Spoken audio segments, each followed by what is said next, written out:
چھوٹا سا مسئلہ ہے بازار، لیکن ہماری عوام نے بہت بڑا بنایا ہوا ہے، ہماری عوام نے بہت بڑا بنایا ہوا ہے۔ آپ دیکھیں گے جیسے عید کے دن آتے ہیں قربانی کے، ہر تیسرا بندہ یہ مولوی صاحب سے سوال کرتا ہے، اپنے علاقے کے علماء سے سوال کرتا ہے کہ کیا میں ناخن کاٹ لوں، کیا میں بال کٹوا لوں، کٹوانے یا نہیں کٹوانے۔ یہ ایک مستحب عمل ہے۔ آپ صلی اللہ علیہ وسلم نے فرمایا کہ جس شخص کی قربانی کا ارادہ ہو وہ اپنے بال اور ناخن نہ کاٹے۔ فقہائے کرام یہ چیز فرماتے ہیں، لکھتے ہیں کہ ایک مستحب عمل ہے۔ مستحب عمل کیا ہوتا ہے؟ اگر آپ کر لیں گے تو آپ کو ثواب ملے گا، اور اگر آپ نہیں کریں گے تو آپ گنہگار نہیں ہوں گے۔ لیکن میرا عوام سے یہ سوال ہے، اگر آپ ناراض ہیں نہ ہوں تب سوال کریں گے، کوئی ناراض تو نہیں ہوگا۔ میرا عوام سے یہ سوال ہے کہ ہماری عوام یہ سوال کرتی ہے، یہ مستحب عمل ہے، اکثر بندوں کو پتہ پھر بھی سوال کرتے ہیں۔ اور دوسرا مزے کی بات یہ ہے کہ مولویوں سے آج کل وہ سوال پوچھ جاتے ہیں علماء کرام سے جو پتہ ہوتے ہیں۔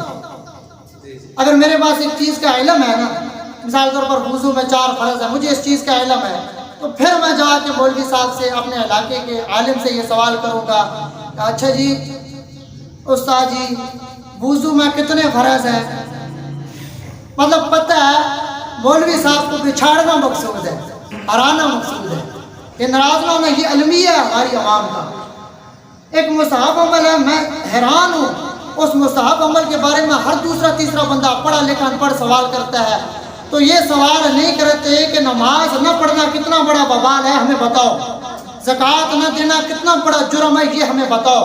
حج لازم ہو فرض ہو نہ پڑھنا کتنا، حج نہ کرنا کتنا بڑا گناہ ہے، یہ ہمیں بتاؤ۔ اپنے گھر والوں کے حقوق کا خیال نہ کرنا، حقوق اللہ کا، حقوق العباد کا خیال نہ کرنا، اس کا کتنا بڑا وبال ہے، یہ ہمیں بتاؤ۔ یہ سوال کوئی نہیں کرتا۔ ایک مستحب عمل ہے، ہر تیسرا بندہ سوال کرتا ہے کہ یہ ہم کریں یا نہ کریں، ناخن کاٹ لیں یا نہ کاٹیں۔ آپ کاٹ لیں گے تو ثواب ملے گا، نہیں کاٹیں گے تو آپ کو گناہ نہیں ہوگا۔ تو میرا یہ سوال ہے آپ سے، اس سوال کے ساتھ یہ درد دل ہے آپ کے سامنے کہ خدا را ان چیزوں کے بارے میں سوال کریں جو آپ کے علم میں نہیں ہیں، اور اسلام کو سیکھیں اور اسلام کے اوپر عمل کریں، اسلام کے اوپر آ جائیں، تاکہ ہماری دنیا اور آخرت سمجھ جائے۔ اللہ تعالی ہمیں عمل کی توفیق نصیب فرمائے۔